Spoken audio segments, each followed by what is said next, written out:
Cheers. Hi guys, I'm Shelley. Welcome back to my channel and back to my beloved bookcases. It has been quite a while since I've visited these lustrous, we've got this English going well already. It's been a while since I've been sat in front of these lovely shelves. I feel like the booktube side of my channel has been lacking. I don't think I've been giving it enough attention, so I'm going to try and get back into this if I can. And so to kick it off with a bang, what is more booktube than a tag? So I decided to do the over 30 book tag because I'm old. I was prompted to do this by my lovely friend Kathy, who has done it before me. Links to her down below. And if I can find the original person who did this tag, I will of course link them down below as well. But let's get going because I miss talking about books. Question 1. Name your favourite book with a protagonist over the age of 30. Do you know how difficult it is to find this when you mainly read YA? But I have gone with Eat, Pray, Love by Elizabeth Gilbert. This is the story of Elizabeth herself.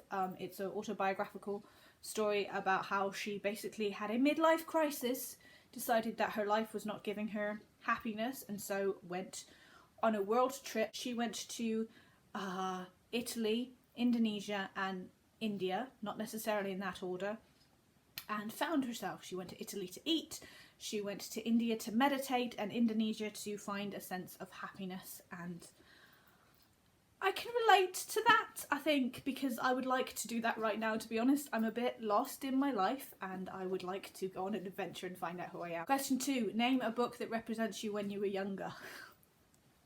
I've said this a million times. Emlyn's Moon by Jenny Nimmo. Emlyn is not the main protagonist of this book. That is Nia, who is here.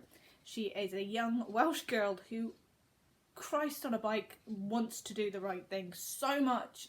She tries and never gets it right. She's always putting her foot in it. She's always doing the wrong thing. She's very ambitious in some ways, but very quiet in the others.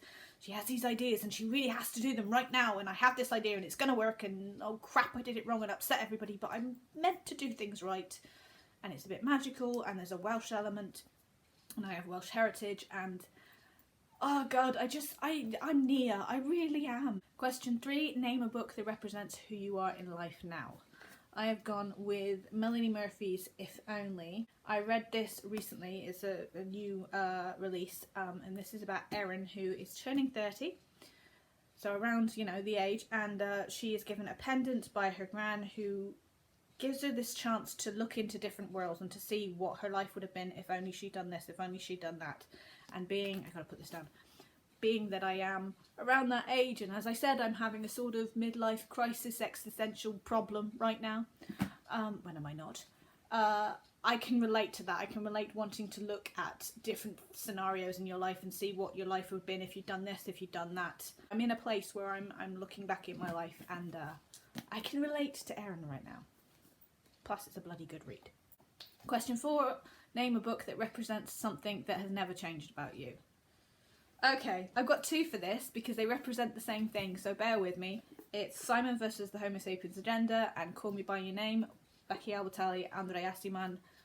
Because of Simon and because of Elio, they are both slightly hopeless romantics. And as much as I put on a front quite a lot of the time that, oh, I don't need this, and oh, I don't want that in my life, and oh, it's too complicated, and I still have that young person want for love and want for attachment and want for a connection with somebody, with everybody.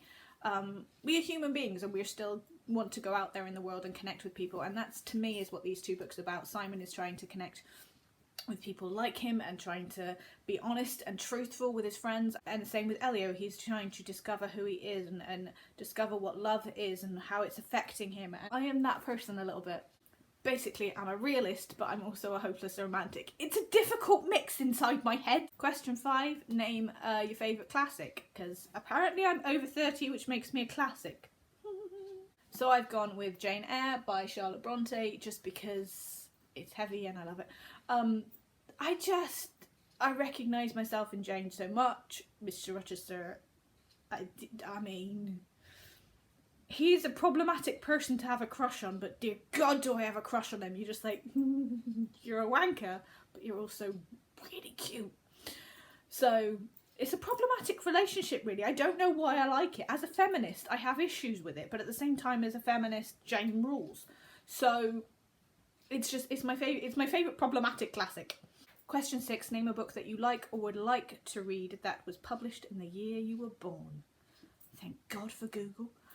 Because I didn't have a clue, so I googled 1986, yes, I'm that old, and I found out that friggin' Howl's Moving Castle by Diane Wayne Jones was published on the year I was friggin' born, just a couple of months after I was born. I came to this through the very famous Studio Ghibli film and then read the book, which I found out was completely different, set in Wales, again, Welsh heritage, woohoo! And I recognise myself in its protagonist Sophie so much. She is a young woman who is cursed into the body of an old woman.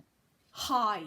So I am a young person, or I was a young person, who was cursed into the body of about a 60-year-old because I have a chronic illness called EDS, which makes me age much faster than I am supposed to. So I recognised, Sophie was a young woman who then suddenly woke up, was just like, why am I old? Why does everything hurt? I don't like it. I get to be cantankerous, which is a plus, I suppose. She basically turns into Maggie Smith. Think McGonagall as well. She's a bit McGonagall-ish. She's very McGonagall-ish, actually. Yes. So I love Howl's Moving Castle, and it was published the year I was born, woohoo, and it's purple and green, which are my two favourite colours. Yeah, okay. And that is the over 30s book tag. If you are like me and over 30 and going through a midlife crisis or an existential crisis or any kind of crisis, feel free to do this book tag. And welcome back to BookTube. What are the chances this is going to last? Who are we kidding? If you've read any of these books, please do talk to me about them, because I need to talk about books more in my life. Alright, I hope you guys are good, and I will see you guys soon. Bye. I need a nap. This is the thing about getting older. You find that naps just kind of happen to you. You don't plan them, you just sit down for 5 minutes and then you're asleep.